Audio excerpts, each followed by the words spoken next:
I'm Sarah, and I want to tell you about the night I spent in a remote cabin deep within the woods. What was meant to be a peaceful getaway turned into a nightmare I'll never forget. My friends and I had decided to escape the noise and stress of city life for a weekend. We rented a cozy cabin nestled in the heart of a dense forest. The place had an eerie charm to it, surrounded by ancient trees that seemed to reach out with gnarled, bony fingers. As night descended, we gathered around the fireplace, the crackling flames casting eerie shadows on the wooden walls.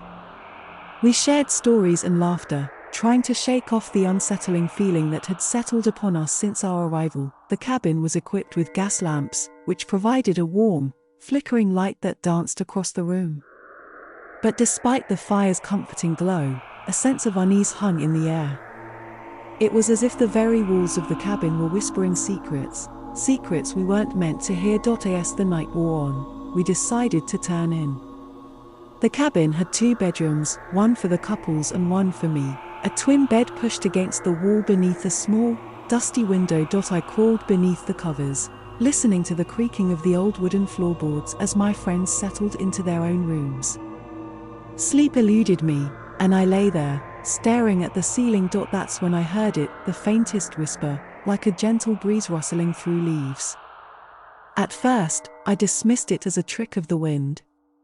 But then I heard my name, whispered in a voice so soft it could have been a sigh. Sarah. I bolted upright, my heart pounding in my chest. The room was bathed in an eerie, silver glow, and I realized the moonlight was streaming through the window. But what caught my eye was the shadow on the wall, a shadow that shouldn't have been there. It was a silhouette, the outline of a woman, her hair flowing like a dark river.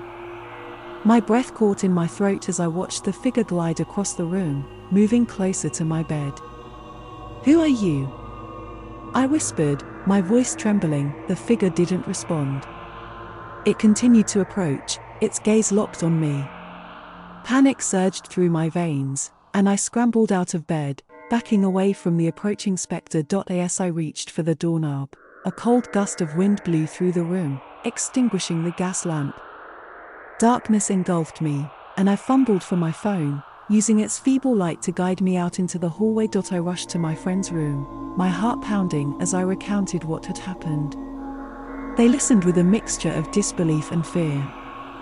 We decided to leave the cabin immediately, not wanting to spend another moment in that haunted place. As we made our way to the front door, I couldn't shake the feeling that we were being watched.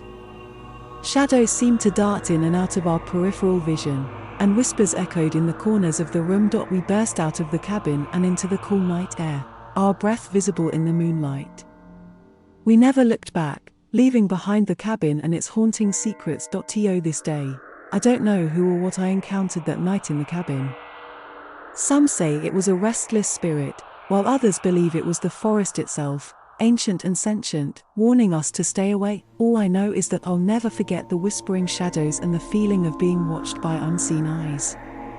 The woods hold secrets, dark and mysterious, and some things are better left undisturbed in the depths of the night.